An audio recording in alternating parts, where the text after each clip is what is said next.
Assalamualaikum warahmatullahi wabarakatuh. Perkenalkan, nama saya Muhammad Abdan Syakura dengan NIM A2410720 dari Prodi Aquacultur Universitas Juanda Bogor. Kali ini saya akan sedikit membahas tentang perairan lentik yang merupakan salah satu tipe ekosistem perairan yang sangat penting dalam dunia aquacultur.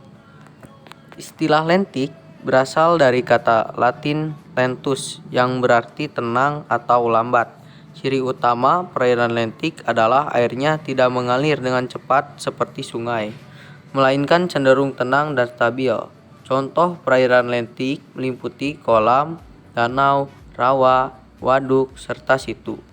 Dalam kegiatan aquacultur, lingkungan perairan lentik sangat ideal karena memudahkan pengendalian terhadap faktor-faktor fisika dan kimia air, seperti suhu, pH, oksigen terlarut, serta kandungan bahan organik. Kondisi yang relatif stabil ini memungkinkan petani ikan untuk menciptakan ekosistem yang terkendali, mendukung pertumbuhan optimal organisme budidaya, dan meminimalisir stres lingkungan. Ciri dan karakteristik perairan lentik dapat dilihat dari beberapa aspek.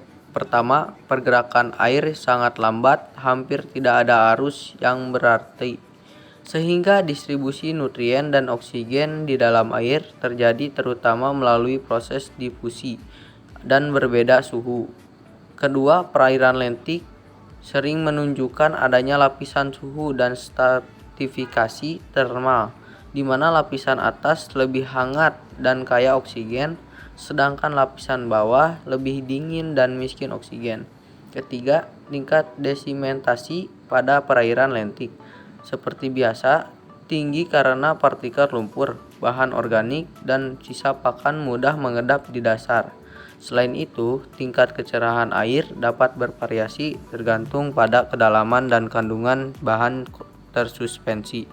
Ciri lain yang menonjol adalah terjadinya variasi kadar oksigen terlarut yang signifikan antara siang dan malam akibat aktivitas fotosintesis dan respirasi organisme air. Organisme yang hidup di perairan lentik sangat beragam, membentuk suatu jaringan kehidupan yang kompleks. Selain bergantung pada tingkat produsen, terdapat fitoplankton dan makrofita air seperti hidrilla, eceng gondok, dan teratai yang memanfaatkan sinar matahari untuk fotosintesis dan menghasilkan oksigen bagi organisme lain. Pada tingkat konsumen pertama ada zooplankton yang memakan fitoplankton serta menjadi sumber makanan bagi ikan-ikan kecil. Selanjutnya ikan-ikan seperti nila, gurame, lele, mujair, dan udang air tawar menjadi konsumen tingkat tinggi yang sering dibudidayakan dalam sistem aquacultur lentik. Selain itu, terdapat pula organisme bentik seperti siput air dan larva serangga yang hidup di dasar perairan dan membantu dalam proses penguraian bahan organik.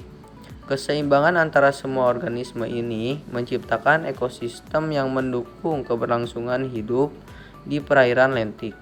Dalam konteks aquacultur, pemahaman mengenai struktur komunitas ini penting agar petani ikan dapat memanfaatkan keseimbangan alam untuk meningkatkan hasil tanpa merusak ekosistem. Perairan lentik memiliki peran besar dan dunia aquacultur baik secara ekologis maupun ekonomis. Secara ekologis, lentik berfungsi sebagai habitat bagi berbagai organisme akuatik yang berperan dalam menjaga keseimbangan ekosistem. Secara ekonomis, lentik menjadi sumber utama produksi ikan air tawar di daerah yang kolam budidaya ikan yang merupakan bentuk buatan dari perairan lentik, memungkinkan manusia untuk mengontrol faktor lingkungan, memberi pakan, dan memanfaatkan pertumbuhan ikan secara efektif.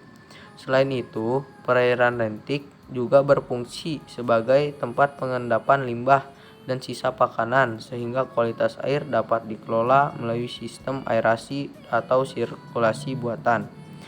Tidak hanya itu, perairan lentik juga berperan dalam proses alami seperti siklus nutrien, dan pengendalian limbah organik. Plankton dan tanaman air berperan dalam menyerap zat hara berlebih. Secara keseluruhan, perairan lentik merupakan komponen ekosistem yang sangat penting dan tidak dapat dipisahkan dari kegiatan aquaculture.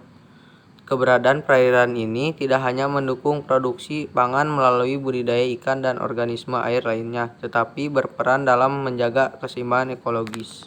Terima kasih untuk semua penonton yang sudah menonton saya dan mendengarkan penjelasan saya. See you in the next video. Bye bye.